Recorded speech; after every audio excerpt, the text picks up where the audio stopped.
So today we're going to be talking about the difference between safety and courage and how they are connected.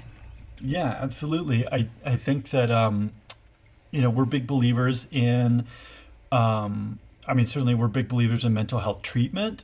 We wouldn't be doing what we're doing if we didn't think that, psychotherapy was effective in helping people. But I think we both we're rooting for more preventative types of approaches. And one of the things that we can do, I think, as mental health professionals is do some myth busting for our culture. Just sometimes our culture, we just got some weird, incorrect ideas about how people work and what helps them to change. And does seem to be a cultural myth surrounding safety and courage. And I'm wondering if we could maybe just talk a little bit about, just the context surrounding this conversation about safety and courage. You want to start with me? Or I'll start either way. Either way. Yeah. Well, I'll tell you what. I'll start and I'll set you up. Okay. So you can talk a little bit more about this. But because I have some ideas, but they're kind of blunt, and I think without context, your gentle. Okay. Yeah. Context. It might sound like a witch. Yeah. Great. I'll have to round off her sharp edges here. This is great. Obviously, we're having a big, some people call it an epidemic, and they've got stats to back that up, an epidemic of anxiety and depression that's popped up particularly among young people. And of course, there are many, many explanations for why this is happening.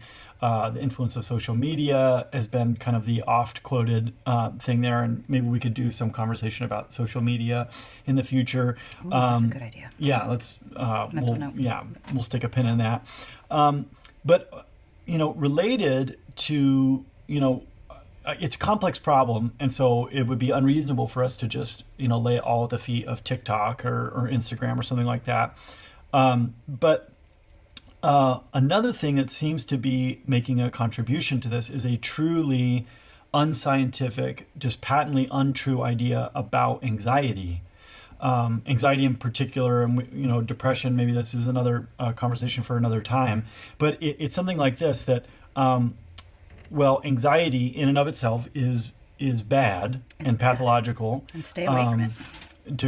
To quote Paul Rasmussen, emotions are not diseases. But sometimes, culturally, if you listen to people talk about anxiety, we talk about it like it's a disease. So there's that. But then in addition to that, we have this cultural idea that the solution to anxiety is safety. And this isn't just like, I know that when I'm saying this, maybe what's getting conjured up in your mind is like the purple-haired Gen Z college student who's like begging for a safe space. But it's just as much the frantic, anxious mom who doesn't want her kid to scrape their knee, or the, well-meaning evangelical parent who doesn't want their child corrupted by the evils of the world, and so claims this place of safety by only allowing them to watch PG movies, which I'm not making a comment about what movies kids should be able to watch, but or even coming down to being afraid of a spider. Yeah, being afraid of spiders. Yeah. It's not, I know that there's kind of like yucky culture war stuff going on right now, and so maybe this conversation will end up getting co-opted by one or both ends of the culture war. And I just want to make clear up front, this is not at all what we mean. We have no interest in culture war. We don't want to be part of culture war. We find that to be pretty damaging, and maybe there's another video we can do about that. But we just want to understand the basic principle of it. That way you can apply it to other scenarios in your life. So now, I guess I want to set that up. So I'm making this statement that it is fundamentally unscientific and untrue to say that the solution to anxiety is safety. And for some of you, you might be a little bit confused, and I don't think that that's because you're dumb. I think this is a little bit complicated, and so I'm wondering if you could spell this out a little bit for folks. Well, we care about safety. Let's lay that out there. We do care. If you're in an abusive relationship, right, or your house is on fire, yes, safety first. Please, safety first. But in general, we're talking about not those kind of outliers of extreme things, because that's not happening every single day to most of us. Thank God. It's mostly, how do I put this? Just, we want something in our life, but we're too afraid to do something about it, so we retreat, and because that's safer.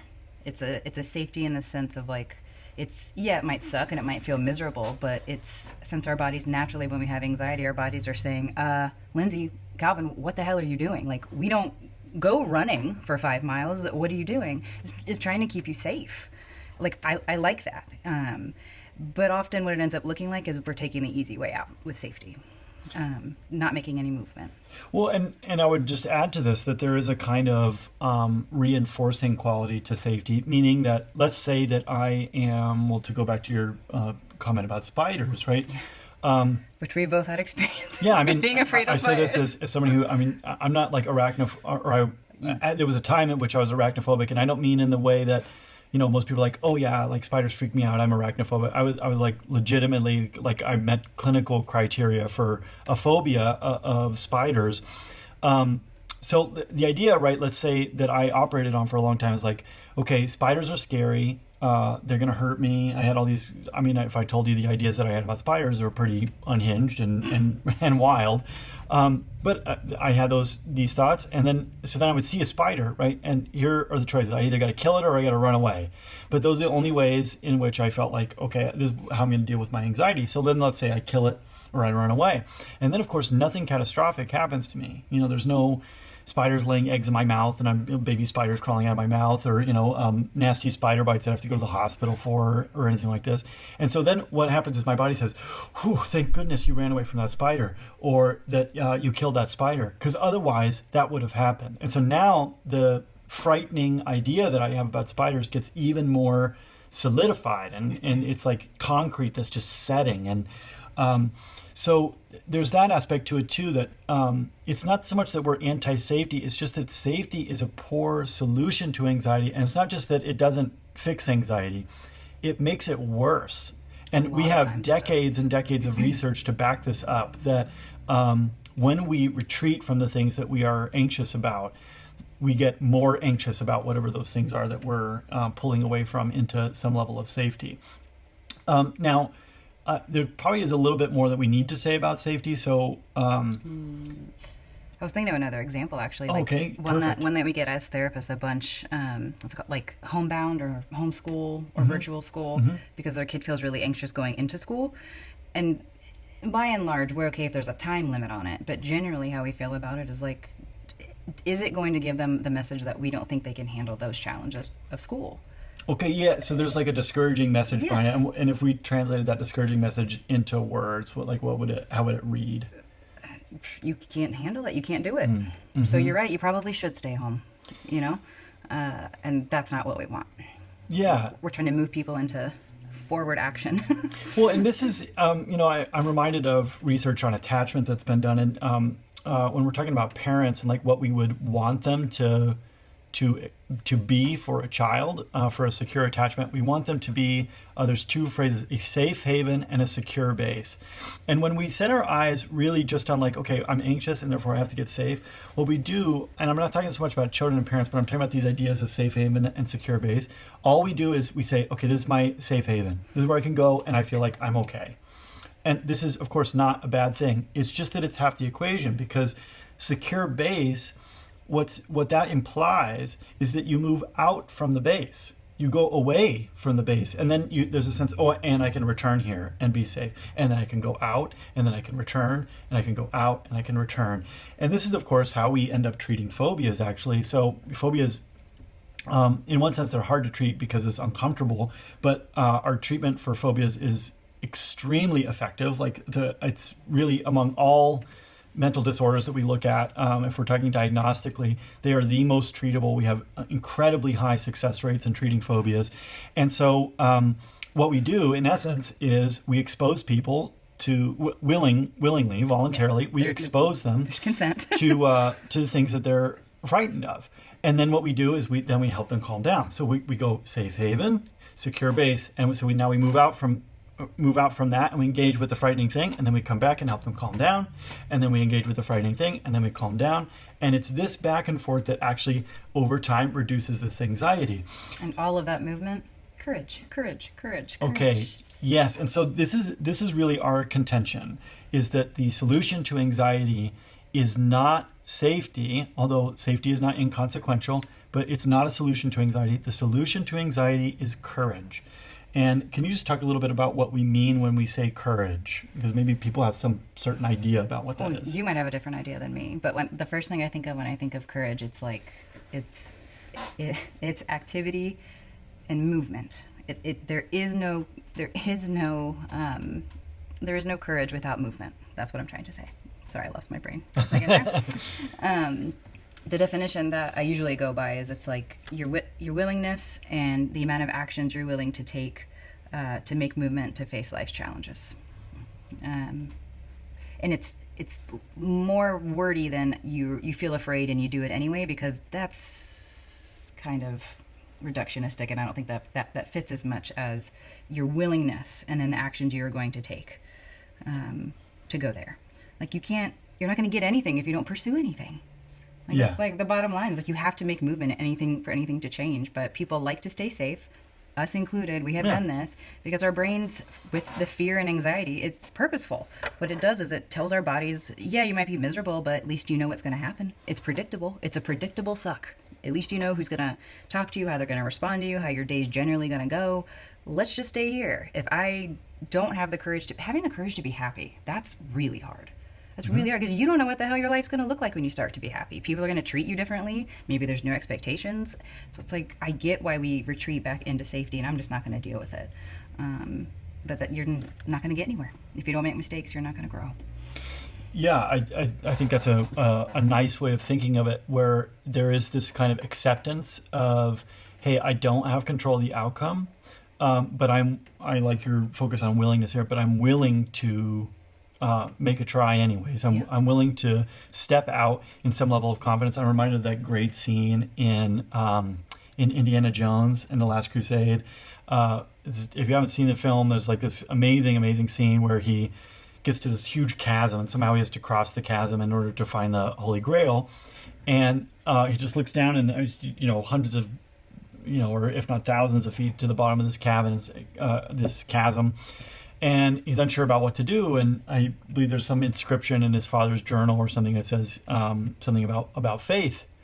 And so what he does, he lifts up his leg, kind of like this, and then just leans forward. And sure enough, he finds that it's actually solid rock that's been painted so that it looks invisible, but there really is something there. And I think that's a great picture of courage. It's not just about, I guess we could say like, okay, Indiana Jones, like, he's kind of this fantastical, hyper-masculine character or whatever. And so maybe that plays into some kind of stereotype of courage. But I'm just looking at the action itself as being courageous, that he's unsure of how it's going to go, but he takes a risk anyways, moving towards, and if we think about this in kind of like an archetypal way, like he's seeking after the thing of infinite value, the Holy Grail. And this is also how he's going to save his father in the film. And so it's like this very... meaningful thing. So I guess I don't want to like gild the lily here and say more than we need to say about this, but it is to say this, that if you are anxious about things in life, first of all, fair enough, anxiety is a fundamentally normal condition for human beings. The existential psychotherapists really understood this. They said that we make our anxiety worse by giving people the idea that anxiety is somehow bad or abnormal. So then you're not just anxious, but you're anxious about being anxious. It's so helpful. That's literally it how is. We have to have it. Back in the caveman days, you get to the edge of a cliff, it's like, ooh, that's high. My heart is racing fast. So you don't die. Yeah. Like, we need it. And that's what happens. We get this energy that comes up, and it feels like panic almost, but that's usually a good sign. I usually tell my clients, if you hit a moment of panic, then like big change could happen if you choose to make movement. Because that's you saying, like, what is going on in my life right now is not okay. I do not like the status quo of this. Something has to change right now. And typically, you know the answer. You know the answers. Yeah, and I just wouldn't want folks to think that it is abnormal to feel anxious. Really, where anxiety becomes problematic is not that we feel it. It's simply a feeling. When it becomes problematic is when we are discouraged in our anxiety, meaning that we withdraw from the things that life asks of us. And I'm reminded of Alfred Adler's life task here that, okay, we have to work, meaning you have, like, basically don't be a mooch. You got to contribute. There are some things that human beings have to do, and you've got something to contribute, and so you need to contribute it. So that's one thing. We have to somehow get along with other people. Friendship. He called this the social task. We have to figure out how to make and maintain friendships. And then we have to develop some loving relationships, some intimate relationships with other people. And that's really what life asks of us. And you know what? Anxiety doesn't have to get in the way of that. You can be anxious about some tough conversation or relationship you're having at work and still go to work. And I'm not saying that to minimize the reality or the power of the emotion, but that is really, that's the meaningful distinction in life. It's not like, how am I feeling? It's what am I doing? And of course, how we feel, it impacts what we do. But this is why we want to orient people away from looking for safety, which is, how can I make this feeling stop? And more towards courage with, I'm feeling this, now what would I like to do about it? And maybe what you want to do about it is retreat to a safe place. And you know what? Okay, fair enough. But you don't do that with the idea that somehow that is ultimately solving your anxiety, number one. And number two, you do it understanding that there's a cost. And I'm not here to say that cost is so high that therefore you shouldn't do it. This is not our message to you about anxiety or courage or anything like that. It's simply that we would want for our culture to have what we're trying to do is to establish an informed consent process where you would understand what it means and what it is going to do to you to retreat into safety. It will help you feel better for a short time. If you do that in perpetuity without also moving out in courage, it will make you more and more afraid. And I would like for people in our culture to know that that's the reality. And so then you make whatever choices you're going to make, but you make them with open eyes, knowing, first of all, that you can move forward. Like I don't even know who I'm speaking to personally, but I have confidence that you can move in courage. And maybe that's like a little, maybe you move an inch toward the spider. Okay, that's movement and courage. So I want you to know that you have that in you. You can do that, and then also, just that, that courage actually does. We can say scientifically, moving forward toward the things that we are afraid of. If we do that scientifically, that is what ends up pushing your anxiety down and helping you to become a less frightened person. And honestly, when you stay inside in safety, what you're really doing, I tell my clients this, you're living, let's say the spider example, you're living against the world. You're living against spiders. You're letting the spiders dictate what you do with your life. And that's just kind of a weird example, but you can apply that to other things that just don't do that. Live for and with. Yeah. Not against. Okay, well, I think if we say more, I think we are going to gild a lily. So we'll leave it at that. But of course, as always, we'll put a contact form in the description. So if you have questions or follow-ups or whatever, you let us know, and we'll make another video. Take as much time on this as we need. Also, please hit subscribe. So that, sometime in the next 25 years, maybe we can maybe YouTube will pay us 25 cents or something for our work. So hit subscribe and please share the video as well. Thanks so much.